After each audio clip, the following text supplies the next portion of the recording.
Bonjour à tous, bienvenue sur donc Passionnat Aube et la chronique reptile. On se retrouve aujourd'hui avec David pour une nouvelle vidéo commune. Bonjour David. Bonjour Rudy, bonjour à nos abonnés sur YouTube et sur les différentes pages Facebook. Alors aujourd'hui tu vas nous présenter une espèce, de quoi tu vas nous parler? Alors aujourd'hui avec l'aide de Rudy, on va essayer de vous parler de l'Eurotestudo bodgeri. C'est une tortue qui est très répandue dans les foyers français, mais pour laquelle il y a une maintenance assez stricte à avoir, surtout au niveau de l'alimentation. Mais l'autre problème auquel on est confronté avec cette Eurotestudo bodgeri ou même sa petite sœur du sud de la France, l'Eurotestudo hermanni, c'est la législation. Il faut savoir que la législation, comme on le dit régulièrement sur les tortues, est très stricte et on va essayer d'en voir un petit peu plus clair avec nous et avec Rudy. D'accord, donc en gros on va présenter un petit peu tout ce qu'est la fiche de maintien, la biologie de l'espèce en elle-même, les risques qu'il peut y avoir avec une tortue et notamment on va reparler un petit peu de tout ce qui est législation en fait. Tout à fait. Voir les annexes, quel arrêté, etc., etc.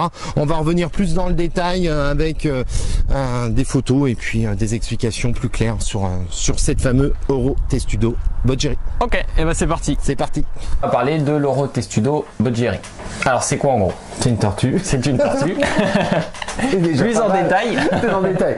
Il m'avait dit plus en détail, l'Eurotestudo bodgeri, c'est une tortue qu'on retrouve surtout géographiquement en Europe de l'Est, c'est-à-dire en Albanie, Bosnie-Herzégovine, Bulgarie, Croatie, Grèce, Macédoine, Monténégro, Roumanie, Serbie, Turquie. C'est une des tortues qu'on retrouve le plus dans les animaleries en France, parce qu'il y a sa petite sœur du sud de la France qui s'appelle l'Eurotestudo hermanni ou tortue hermanni, enfin ça change des dénominations, il y a beaucoup d'appellations. Donc celle-là en fait on la retrouve plus, on va dire est de, enfin tout ce qui est Europe, mais de l'Est quoi. Ouais, enfin sud, etc. Quoique il y a des études qui ont été menées dernièrement sur l'origine géographique de cette tortue, surtout un ouvrage que j'ai sous la main d'une personne qui s'appelle Bernard Deveau, la tortue Eurotestudo hermanni. Voilà, ça on vous la verrez en plus gros écran sur l'écran directement, où il fait part justement de la problématique de l'Eurotestudo hermanni, donc la petite sœur du sud de la France, de la Corse, où il est prouvé quand ils font des recherches ADN qu'il y a des hybridations avec l'Eurotestudo bodgeri du coup. Eurotestudo bodgeri, Albanie, etc. Eurotestudo hermanni, sud de la France, etc. Il y en a d'autres encore, mais on va pour l'instant s'arrêter. De toute façon, tu nous expliqueras un peu les différences entre les deux, comment les reconnaître. Et puis, donc voilà. Du coup, comme on parle de ça, on va peut-être parler de tout ce qui est un peu anatomie, biologie, tout ça. Enfin. Alors anatomie, biologie, comportement, etc. Ce qui est surtout très important à retenir chez une tortue, c'est le fait que sous la carapace, vous avez les poumons. Et sous les poumons, vous avez tout ce qui est estomac, etc.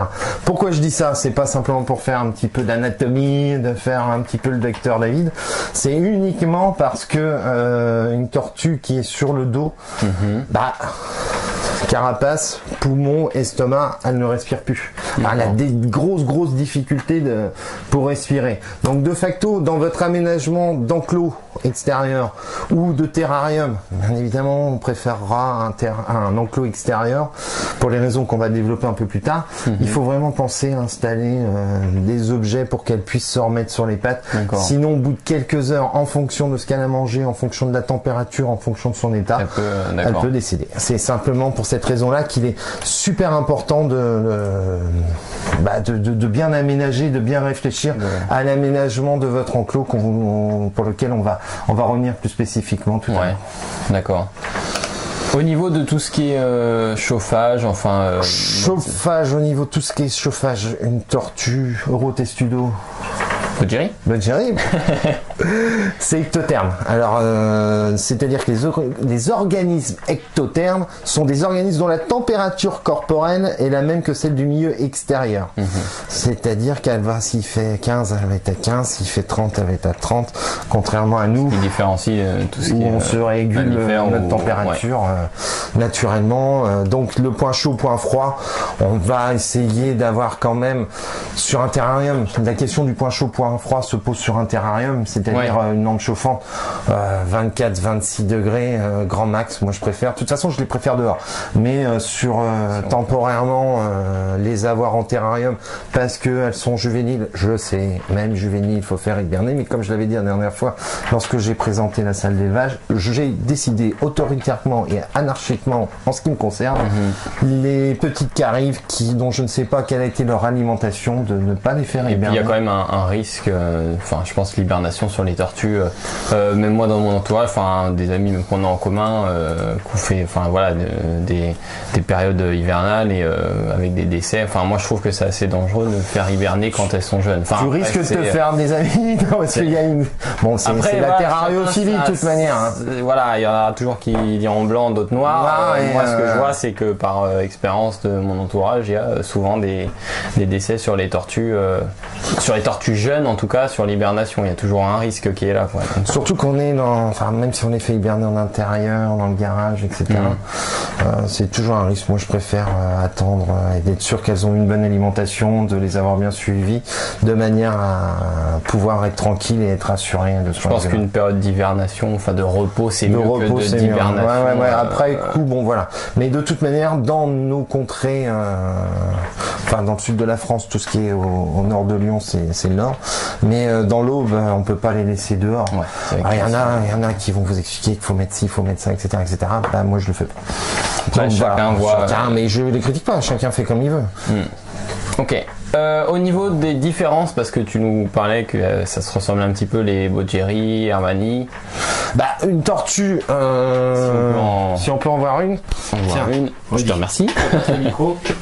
Qu'on puisse voir un petit peu, parce que elles se ressemblent, parce que tout à l'heure tu parlais que y a pas des risques, mais qu'il y avait souvent des accouplements entre ces deux espèces, que c'était possible et que des hybridations. Voilà, qu'il y avait des hybridations, donc je pense qu'elles sont assez communes, mais pourtant il y a des différences. Je me permets. Vas-y.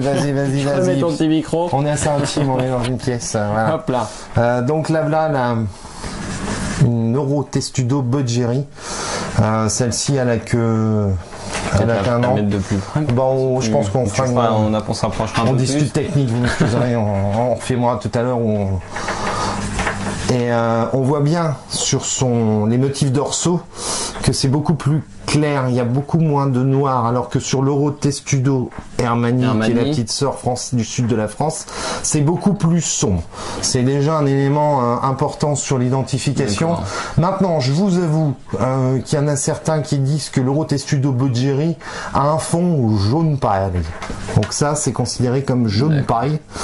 En revanche, tu as aussi sur le devant de la carapace, je crois, il y a une petite différence aussi. Il y a une petite différence aussi. Un peu moins coloré ou plus coloré. Un peu moins coloré. Pareil que ce qu'on disait, c'est-à-dire que normalement l'Eurotestudo Hermanni est beaucoup plus foncé dessus et pareil derrière. Donc c'est la raison pour laquelle elle est.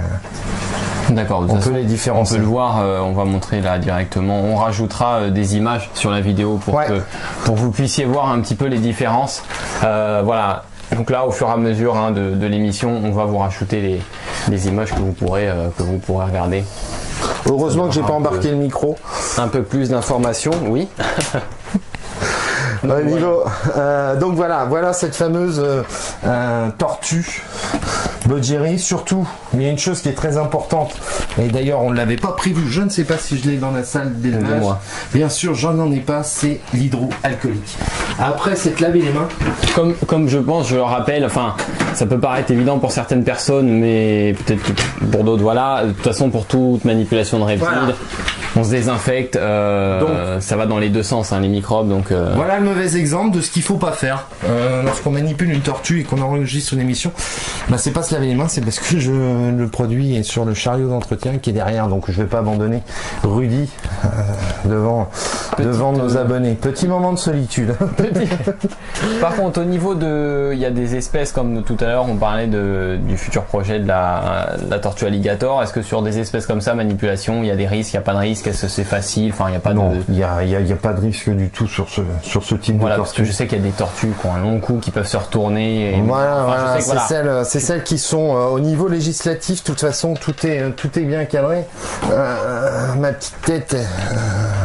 on commence à bien maîtriser la législation, mais il faut encore que je jette un coup d'œil à mon pense-bête, c'est-à-dire que vous avez l'arrêté du 21 novembre 97 qui donne la liste complète des animaux dangereux, comme ces fameuses tortues Macroclémis, Macroctéminki, qui peuvent se retourner, ou d'autres tortues, mais celle-là, non. Voilà, ça, il n'y a pas de risque. Il n'y a pas de risque de ce côté-là. Au contraire, c'est elle qui est en danger, surtout quand c'est juvénile.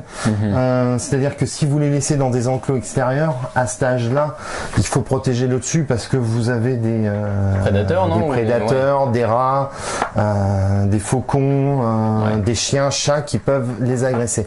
À partir du moment où ça dépasse une certaine taille de plastron, elles sont un peu plus à l'abri. Mais bon, vous êtes... risque, je pense, avec les chiens ou même des gens qui mettent ça dans le jardin, le chien qui joue. Et c'est souvent le cas quand on va chez les spécialistes de tortues, des tortues qui ont été mordues et qui ont le plastron abîmé de toute manière, c'est ça. D'accord. Au niveau de l'identification. Voilà, tu parlais du plastron au niveau d'une certaine taille.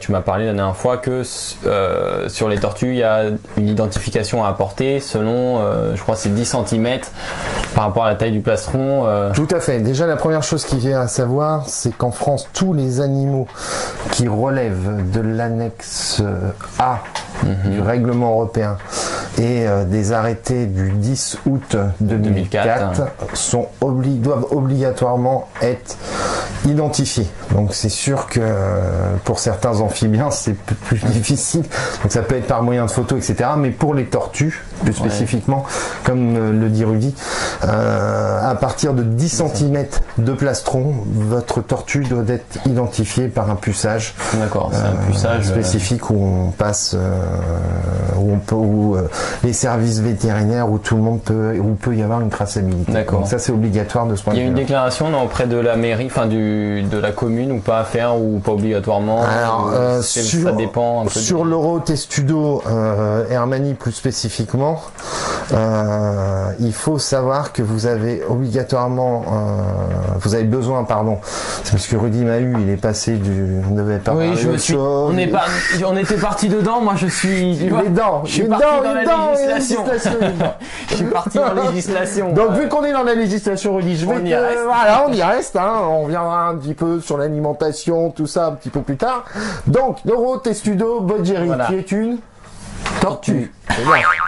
Relève de l'annexe 2 de la Convention de Washington, et le règlement européen qui traduit dans notre législation européenne cette Convention de Washington sur CITES, etc. C'est l'annexe, il l'inscrit dans l'annexe A du règlement européen.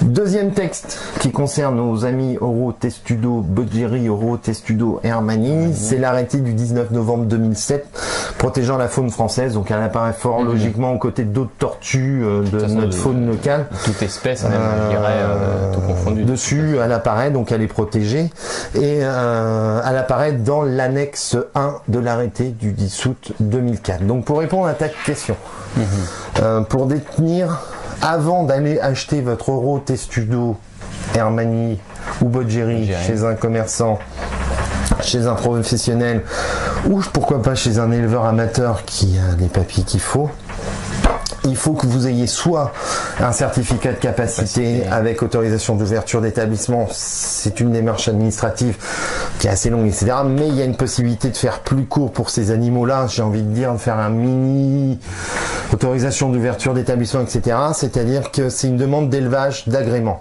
AEA, qui est obligatoire par contre. Si chez vous, vous avez une tortue Eurotestudo Hermanni ou Bodgeri sans détenir cette AEA, cette autorisation d'élevage d'agrément, vous êtes amendable. Maintenant, si vous avez les tortues de manière licite, le NCFS sera peut-être gentil avec vous. Faut qu'il y ait une traçabilité, en fait, de l'animal qui a été acheté. C'est-à-dire que... Tout à fait. C'est-à-dire que quand vous achetez une espèce, on doit vous remettre traçabilité. C'est un document qui prouve que l'animal est bien né en captivité, n'a pas été prélevé dans la nature. C'est pour éviter les trafics. Avec une photo dessus qui identifie exactement l'animal, étant donné que quand vous l'achetez, si vous l'achetez juvénile, puisque rappelez-vous ce que j'ai dit, C'est à partir des 10 cm qu'il faut le puçage. Le puçage, donc quand c'est obligatoire. C'est une photo qu'on a dessus pour l'identifier.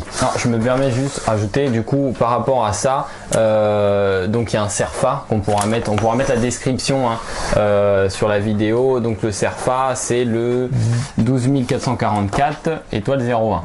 Mais on mettra le lien. 447. J'ai dit combien? 12444. 47.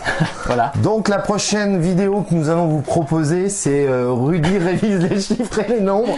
Oui, désolé, non, c'est... voilà. Alors, sinon, on a donc dans les petits papiers qui traînent là, voilà, le voilà. Donc c'est une autorisation de détention, référence réglementaire, l'arrêté ministériel du 10 août 2004. Vous avez déposé auprès de mes services une demande d'autorisation de détention d'animaux d'espèces domestiques, etc. Et ça autorise la détention jusqu'à 6 espèces. D'accord. 6 espèces. Ne commettez pas l'erreur que j'ai fait moi en pensant que c'est 6 espèces de chaque famille. Donc je demande la Rotestudo Hermanni. Non, 6 espèces. Ça peut pas. Compris. C'est-à-dire 6 espèces qui relèvent de l'annexe 1 des arrêtés du 10 août 2004. C'est-à-dire la Strokelis, Radiata, etc. Vous ne pouvez pas dépasser 6 espèces. Au-dessus de 6 espèces, CDC obligatoire, AOE obligatoire. AOE obligatoire. Et il y a beaucoup de gens, je pense, qui sont malheureusement mal renseignés là-dessus et qui sont malheureusement dans l'illégalité sans le savoir. Dans l'illégalité sans le savoir. Donc j'ai trouvé sur internet. Par expérience d'ailleurs. Enfin oui, on en connaît. Mais même aussi, je sais pas si tu te rappelles, petite anecdote quand on a discuté avec monsieur. La personne qui l'a appelé, une dame pendant qu'on discutait avec lui, une dame qui a appelé justement pour se renseigner par rapport à ça. Donc voilà. Donc j'ai une note technique du 25 août 2014 qui reprend exactement la conduite relative au traitement des demandes de régularisation déposées par des personnes détenant sans autorisation préfectorale de détention les animaux d'espèces inscrites à l'annexe A du règlement. Enfin, en gros, c'est une note technique à destination des directions départementales des DCSPP pour la conduite à tenir quand quelqu'un se fait attraper avec une tortue sans autorisation, sans son élevage d'agrément. Donc il faut savoir que c'est très clair, c'est net, c'est précis, c'est sans bavure. En règle. Vous arrivez à prouver l'origine licite de vos tortues. Vous avez le petit document CITES. On va vous régulariser. Si vous avez de la chance, on va pas vous tirer l'oreille. On va vous régulariser. On va vous expliquer qu'il faut quand même se renseigner. Et on va vous faire une autorisation d'élevage d'agrément a posteriori. Ça, c'est la première chose. Tout se passe bien. La deuxième chose, c'est cas où un ou plusieurs animaux détenus n'ont pas une origine traçable. C'est-à-dire que c'est papy, c'est mamie qui l'avaient, etc., etc. On ne sait pas d'où ça vient, on ne sait pas trop d'où ça vient. Là, c'est problématique. Mais vous pouvez encore vous en sortir. C'est-à-dire que votre autorisation d'élevage d'agrément va être donnée a posteriori. Ces animaux-là vont être entrés dans une liste d'animaux non traçables avec une identification, je vais y arriver, spécifique. Et vous n'aurez pas le droit, bien sûr, de vendre ces animaux, vous n'aurez pas le droit de les reproduire, etc., etc. Et ouais. En fait, le mieux, je pense que même si vous avez une tortue et que vous n'êtes pas dans la légalité, je pense, n'attendez pas la dernière minute, prenez plutôt de l'avance, lancez les démarches, allez la faire pucer, essayez d'avoir un maximum de papier. Je vous rappelle juste une chose, si vous attendez et que vous êtes par exemple par l'ONCFS saisi de l'espèce, d'une, elle ne vous sera pas rendue même si vous avez après par exemple le CDC ou la OE, peu importe. Donc voilà, le mieux c'est prenez les devants, faites le nécessaire, essayez de voir les vétérinaires et d'avoir le maximum de documents. Je pense que c'est assez facile, on va dire, tout du moins pour la tortue. Je parle pas du CDC, de la OE, mais d'avoir ce document qui peut permettre la demande d'élevage d'agrément. C'est juste qu'il faut vraiment que vos tortues, vous ayez une origine légale. Traçabilité. En fait, vous êtes en vacances dans le sud de l'Europe ou dans le Maghreb, n'achetez pas des tortues dans les marchés. Je crois que même il y en a à Marseille. ne les achetez pas. Déjà, ça porte atteinte à la conservation de l'espèce, c'est interdit, c'est illicite, c'est sanctionnable, et vous n'arriverez pas à rentrer dans les ça fait évoluer le trafic, donc ça fait évoluer le braconnage, tout ça. Et vous allez ramener des tortues malades. Vous allez en avoir une sur 10 qui va survivre, etc., etc. Une tortue s'achète chez un avec un document. Déjà, si vous n'avez pas un document prouvant l'origine de cette tortue, c'est qu'il y a anguille sur roche, il y a une embrouille. Donc, de toute façon, vous serez ennuyé. Sachez que de toute manière, vous serez jamais régularisé. Si votre tortue, vous l'avez ramenée d'un voyage, ça sera pas régularisé. Vous aurez des sanctions, des poursuites et tout ce qui s'ensuit. Donc, c'est tellement plus simple. Comme je dis souvent, il faut mieux faire le maximum pour respecter la législation parce que elle est tellement compliquée qu'on peut zapper quelque chose sans vouloir. De toute façon, je pense que prendre un animal sur un coup de tête, peu importe l'espèce, je pense que c'est pas forcément une bonne chose. Donc, c'est clair. Quand on veut vraiment un animal, on s'y intéresse un minimum avant et voilà, on se renseigne, on prépare le terrarium. Et puis tout ça, quoi. Si toutefois vous vous rendez compte avec nos vidéos que vous êtes dans l'illégalité, vous pouvez contacter une association qui peut vous accompagner dans une démarche de légalisation, parce que si la tortue vient de papy, vient de tonton qui est décédé, vient de ci ou ça et qu'il l'a depuis 15 ans, je pense que comme c'est indiqué dans cette note technique du 25 août 2014, il y a possibilité de faire quelque chose à partir. Surtout que les gens qui font les réglementations sont pas là uniquement pour taper sur les doigts des gens. Si on travaille dans ce domaine-là, c'est qu'on aime les animaux. Voilà, seulement ces gens-là, ce qu'ils veulent, c'est que ça ne vienne pas de braconnage, que ça soit encadré, et que je pense que s'il y a une solution pour arranger, ils font le nécessaire. Donc il y a pas de. Si vous avez des hésitations, rapprochez-vous d'associations, rapprochez-vous de la DCSPP, j'y arrive, c'est maintenant, de l'ONCFS, etc., etc. On insiste lourdement, c'est pas pour paraître être les gentils, mais c'est nécessaire, il faut pas plaisanter là-dessus, et ça en va, entre guillemets, de la crédibilité des personnes détentrices des tortues. Rudy, du coup, parce que je t'avais coupé un petit peu, j'étais parti dans ma législation. Et ben on continue quand même pour la bête. Donc, c'est vrai, important. Voilà.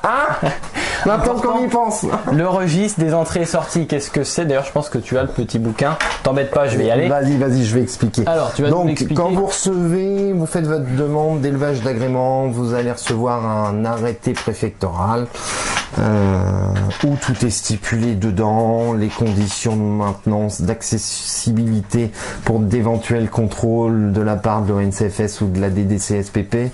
La mairie va être informée que vous avez cette autorisation de détention et on va vous demander un registre des entrées et des sorties. Première chose, ce document-là, je l'ai trouvé sur la ferme tropicale. Mais je crois aussi qu'on peut le trouver, de toute façon même sur Google, on tape registre. Je crois que la FNAC, je peux l'avoir aussi. Il y a plusieurs endroits. Il y a aussi une version téléchargeable que vous pouvez imprimer. Moi, j'ai préféré ce système-là parce que ce registre des entrées-sorties doit être signé par le maire de votre commune, première et dernière page. Dans lequel vous allez inscrire Oro, Testudo, Bodgeri, l'origine avec la référence, pour retrouver le papier qui prouve l'origine de cette tortue, etc., etc. Excuse-moi, je t'ai interrompu juste parce que je crois qu'il y en a deux. Il y en a un aussi pour l'achat et vente, il me semble. Enfin, je sais qu'il y a deux modèles de registre et il y en a un. Il y en a un, c'est ce que je t'ai expliqué tout à l'heure. C'est-à-dire que ça, c'est le registre des entrées et sorties d'animaux d'espèces domestiques détenus en captivité. Et on devait regarder avant de faire l'émission. C'est vrai, mais lancé dans l'euphorie du. Dans l'euphorie de la carrière. La carrière, je faisais référence au début au lancement de notre émission. C'est un registre si vous faites des démonstrations à l'extérieur. C'est ça. Alors, c'est compliqué tout ça, parce qu'il faut un certificat de capacité sur faire des démonstrations à l'extérieur, mais si vous avez un capacitaire avec vous qui vous demande de mettre à disposition un de vos animaux, c'est-à-dire qu'une tortue Rotogiri, étant donné qu'elle relève, elle est une 2A, une annexe 2A, elle est très protégée, donc normalement vous devez avoir un autre registre dans lequel, quand ça sort de l'établissement, c'est-à-dire que il est dimanche 9h, je pars faire une formation auprès de Pierre, Paul, Jacques ou Micheline. Je dois noter sur mon registre des entrées-sorties, sortie de Caroline, l'Eurotestudo Bodgeri pour la formation machin truc muche. Je pars, je fais ma formation, je reviens, elle rentre dans l'établissement. Donc bon, c'est sûr que c'est un petit peu besogneux, mais c'est un élément qui est aussi normalement nécessaire. On viendra aussi plus en détail sur la prochaine vidéo concernant le CDC. Je pense qu'on va faire une vidéo là-dessus, comment rédiger un CDC, tout ça. On pourra en reparler peut-être un peu plus en détail sur ces, ça marche. Sur ces bouquins. Pas de problème de ce côté-là. Donc c'est la première information. Et puis encore une fois, avoir bien le document CITES qui prouve l'origine légale. C'est la GoPro qui vient de s'arrêter. L'origine légale de l'Eurotestudo Bodgeri. Alors, on a fait la législation, on t'a mis un petit peu le chantier dans l'exposé, ton souk. Hein, on fait quoi maintenant? On était dans le terrarium. On était dans le terrarium. Alors, on est dans le terrarium ou dans le... On était dans... Comme tu veux après tout. Prends... En gros, je récupère le coup et puis je fais claquette, on essaye de se retrouver. Et ben on y va. L'alimentation de la tortue, Eurotestudo Bodgeri, la salade verte. Ouais. La fameuse salade verte. Ne donnez pas de la salade verte à votre tortue. C'est pas du tout assez riche. Ça va être, ça va lui apporter de l'eau, ça va lui donner la diarrhée. Il faut surtout privilégier pour ce genre de tortue pissenlit, mâche, endive, luzerne, fleur de rose, cresson. Et puis une fois à 2 fois par semaine des fraises, poires, pommes, raisins, melons. On mettra sur Passion, Nac, Aube, si tu veux, sur la chronique reptile, le listing exact. Il y a des très bons sites qui le référencent, on va pas faire. Il faut savoir simplement que l'Eurotestudo Bodgeri a un régime herbivore essentiellement, se composant de 65% de végétaux, 25% de fleurs et 10% de fruits, de préférence pour les produits pauvres en matières grasses et en protéines et riches en minéraux et en vitamines. Et le plus frais possible, bien sûr. Hein. On n'attend pas que la salade du frigo soit plus bonne et on en profite pour la donner. Ouais, le plus frais possible. Je dis ça, mais je pense qu'il y a beaucoup de gens qui ont des tortues comme ça qui le font. Donc je pense que voilà, c'est le plus frais possible quand on donne des aliments. C'est le plus frais possible. C'est le plus frais possible, même je pense que c'est quand même mieux pour la santé de la bête qu'une vieille salade toute desséchée de 3 jours. C'est à éviter, mais je le dis parce que pour les tortues ou pour non, vous mettez. Animaux, de toute façon, même quand c'est pourri, même pour les poules, il faut éviter les animaux pourris, etc. C'est pas bien. C'est le mieux. Et il ne faut pas le faire. C'est évident. Ok. Comme on parle de nourriture, tout ce qui est calcium, assimilation du calcium, donc là on va parler d'UV et de compléments peut-être alimentaires. UV, compléments alimentaires, vous voyez qu'on est un petit peu des amateurs dans le domaine de nos petites vidéos. Qu'est-ce qu'on fait? On sort dehors, Parce que moi je ferais bien, alors ça fait un bout de temps. À savoir, oui, par rapport au calcium et aux UV, les UV ça fait longtemps qu'on en parle. Sachez que pour le calcium, pour qu'il soit bien assimilé, les UV sont obligatoires. Sinon, le calcium sera mal, comment dire, il faut de la vitamine. Les UV, en fait, les UV permettent la production de vitamine D3 qui facilite l'assimilation du calcium. Voilà. Donc c'est pour ça qu'il faut absolument soit apporter des UV de qualité à votre tortue. La meilleure. Allez, on va dehors. Je t'interromps. La meilleure. Déjà, ça sera dehors. On va aller dehors. On va dehors. Petit test et après on vous explique. On va dehors. On va dehors. Allez, on y va. À tout de suite. À tout de suite. Voilà, bon David, tu m'as fait sortir dehors. Ouais. On va regarder un peu les UV. Donc, on va regarder les UV. Par rapport à ce que ça donne. Donc là, tu as un UVB mètre. J'ai un UVB mètre qui permet de mesurer les UV. Les UV, très bien. Une Eurotestudo Bodgeri, c'est une tortue, c'est bien. Voilà. On avance, donc ce qui permet de mesurer les UV. Donc voilà, on est au mois de mars. Ouais, qui est un temps pas trop nuageux, mais il n'y a pas non plus le soleil par. Alors, je sais pas si. On est à 74. Voilà, 74. D'accord. On va faire la différence avec. Avec l'intérieur. On va aller voir dans le terrarium.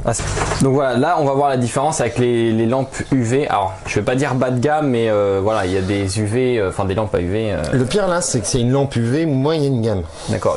C'est pas du 10.0, du 6.0, 5.0, 2.0. Là, c'est du Trixie, mais c'est du moyenne gamme, c'est-à-dire que c'est quand même une ampoule qui vaut dans les 45 € de mémoire. D'accord. Donc voilà, quand on est là, je sais pas si on va bien. Je vais essayer de m'approcher. Vas-y, installe-toi. Je fais mon machin. Fais ton truc. Vas-y. Là, quand on est juste en dessous, hein, je veux dire, à on est qu'à 23. D'accord, donc si on descend, parce que sachant que... Voilà. On était quoi? Ah non, 23. On descend, on descend, on descend. On est à 21. Voilà, ça dépend de l'éclairage, après si on bouge, etc. Donc voilà, à l'extérieur... Coucou, c'est moi. Voilà. À l'extérieur, on était à 74. On est au mois de mars. Il n'y a pas forcément un super ciel bleu. Donc tout est dit. L'intérêt pour vos tortues, c'est de les installer au maximum à l'extérieur, de faire un enclos avec une plage, enfin un peu du sable pour que ça capte la chaleur, un point où elles peuvent se mettre à l'abri du soleil, de la pluie, etc. Caché par une grille, enfin de la ferraille pour éviter que les prédateurs viennent les agresser. Vous pouvez toujours avoir un terrarium comme j'ai moi derrière pour les juvéniles pendant la période froide. Elles vont pas tarder à sortir la journée. Là, si le soleil se maintient, demain elles seront dehors. Elles ne prendront jamais autant d'UV que par le soleil naturel. Après, il y a d'autres gammes de lumière qui valent beaucoup plus cher, mais rien ne vaut le soleil naturel, rien ne vaut un enclos. Les tortues, Orotes sudobudgeri, c'est pas dans un terrarium, c'est encore un mauvais exemple, mais là, moi, je l'utilise que pour des phases intermédiaires et pour les tout jeunes juvéniles. C'est à l'extérieur, dans un enclos. C'est, j'ai envie de vous dire, l'élément fondamental de cette intervention. Plus et elles auront du soleil naturel, mieux elles se porteront. Voilà, cette émission est terminée sur l'Orotes sudobudgeri. Rudy, toi qui dis que tu connais que Dan, c'est vrai, c'est pas mon domaine, mais voilà, super intéressant, on a appris plein de choses, donc voilà, j'espère qu'on fera encore d'autres vidéos sur d'autres espèces de tortues. Ouais, c'est prévu, je pense que... Enfin, on n'a pas l'espèce, d'ailleurs si vous l'avez, n'hésitez pas à nous contacter. L'affaire sur la Macroclémis teminki, la fameuse tortue alligator, ou chez l'Hydra serpentina, on veut bien aussi celle-là. Et puis la tortue de Floride. Toi Rudy, tu veux faire ça sur... Donc moi j'attends un petit peu, j'ai demandé aux abonnés donc les espèces qui les intéressent. Pour l'instant ce qui revient c'est tout ce qui est Python curtus. Je le possède pas, donc j'essaye de voir dans mon entourage si j'ai possibilité d'en avoir un pour faire une vidéo. Et puis j'attends sinon vos demandes et puis on va voir ça. Donc de toute façon je referai une petite vidéo pour dire un petit peu sur les serpents ou autres. T'as fait quoi dernièrement, Morelia? Là, qui est sorti hier, le Morelia, ouais. D'accord. Futur projet sur Passion Nacob, la chronique reptile au niveau du matériel. Oui, on a un petit projet donc avec David, hein, donc de gecoleopard.com, le site que je vous parlais sur la vidéo pour tout ce qui est matériel, où on a eu l'idée en fait de présenter et expliquer un peu le matériel. La dernière fois, on m'a souvent parlé d'un thermostat. Mais qui était compliqué à régler, si je dis pas de bêtises. Le thermostat chez Trixie, oui, enfin, il existe en thermostat hygrostat et en thermostat simple. Voilà, c'est un super thermostat mais qui est un peu difficile à mettre en place. Donc on s'est dit qu'on allait sûrement présenter des articles comme là le Reptirène, ça serait intéressant d'expliquer comment ça fonctionne. Et puis surtout avoir l'effet parce que des fois on hésite. J'avoue que moi le premier j'avais pris un Monsoon et j'en étais très déçu. Et le Reptirène, on va l'installer, on va le mettre en place et on en a que des effets, enfin des avis positifs de la part de collègues qui l'ont déjà utilisé. Et puis autre projet. Le certificat de capacité ou autorisation d'ouverture d'établissement. Depuis quelques semaines maintenant, on est allé voir la DDCSPP. Ça y est, j'arrive à le dire et je dis plus la DSV. Sur présentation de nos attestations, ils nous ont confirmé qu'on avait le quantitatif d'heures nécessaire pour faire une demande du certificat de capacité. Donc Rudy, Cécilia qui vous a présenté la partie législation et moi, on est en train de travailler justement sur ce fameux certificat de capacité. Donc ce sera l'occasion de revenir régulièrement auprès de vous pour vous expliquer où nous en sommes, comment voilà, suivi, le développement, la construction, etc., etc. C'est une sacrée aventure, hein, je vous dis même pas. Enfin bon. Surtout voilà, c'est pour aussi des projets futurs. Donc on en parlera un peu plus tard, mais plus tard. Voilà. On a déjà dévoilé. Il y a des voilà. Ces certificats de capacité, il y a différents certificats, donc voilà, nous ce qu'on veut c'est quelque chose de bien précis pour les futurs projets, mais ça on en dira un peu plus tard. Eh bien écoutez, on peut vous dire au revoir. Puis à bientôt sur la chronique reptile, Passion d'un Cob. Voilà, et puis si vous avez des questions, n'hésitez pas, même sur Facebook, à nous poser vos questions. Et puis nous, on vous dit à bientôt. Ciao. Ciao.